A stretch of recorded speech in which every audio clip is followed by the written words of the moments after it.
Mais nous sommes là pour vous parler de Gaza, ou demain en Palestine, mais aussi au Liban et en Iran. Merci d'être là aussi pour dénoncer avec nous cette loi sur la peine de mort qui a été votée le 30 mars par la Knesset, le Parlement israélien, et qui condamne à la pendaison des milliers de prisonniers palestiniens qui sont aujourd'hui détenus, et pour la plupart sans aucun statut juridique. Cette loi qui permet, sans condamnation, avec une simple majorité et non plus l'unanimité, de tuer systématiquement. C'est-à-dire qu'il n'y a pas d'autre alternative. La seule peine possible, c'est la peine de mort par pendaison pour des milliers de Palestiniens. Aujourd'hui, en Palestine, comme je le disais, un Palestinien sur 3 sera arrêté au cours de sa vie. Aujourd'hui, ce sont des milliers de gens qui sont concernés, et principalement au tout début du génocide, c'est une majorité de gens du nord de Gaza qui ont été enfermés et envoyés dans la prison secrète de Sde Teiman. C'est cette prison dans laquelle les gens disparaissent, cette prison dans laquelle les gens n'ont plus aucun droit, où ils sont torturés, où ils sont pour la plupart des fois assassinés sans aucune nouvelle.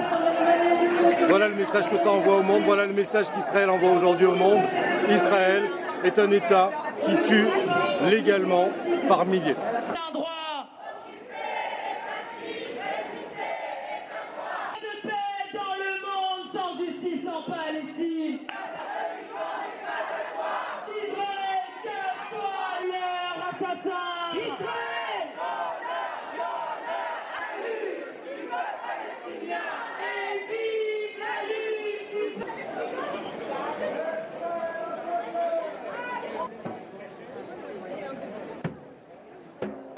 I didn't believe in the ceasefire.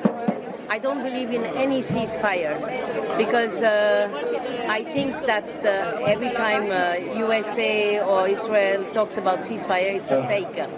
So I don't know, everybody gets excited that there's going to be a ceasefire, but I don't believe there's going to be a ceasefire because they have a plan and they're not going to accept whatever Iran is asking.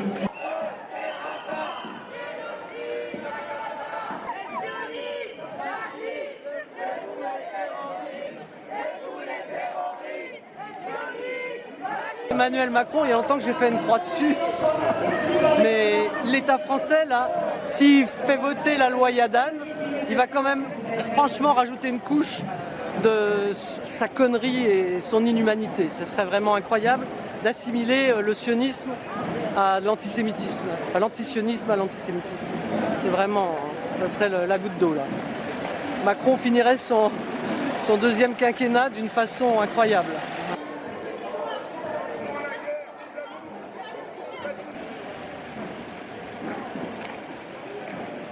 Ben, il a double face. C'est double face, comme il dit, double face. Il dit quelque chose et le lendemain il dit le contraire. Il ne dit pas ce qu'il pense. C'est pas la voix de la France.